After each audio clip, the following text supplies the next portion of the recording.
Hey guys, this is Northville Tech. In this video, we're going to learn how to view your statement on Xfinity. Open the website xfinity.com, then click on Sign In. First, enter your email, mobile, or username. Next, enter your password. Then click on Sign In. Once you're signed in, you will see a profile icon at the upper right side of the page. Click on the profile icon.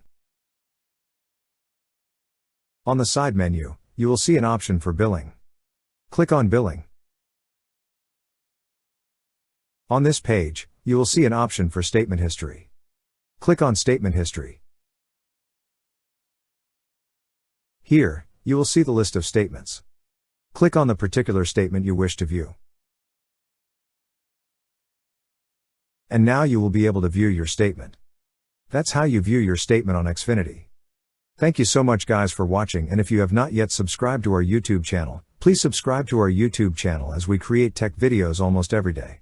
Also, check out our website northvilletech.com for great tech articles, and our recommended resources in the description below for various sign-up bonuses.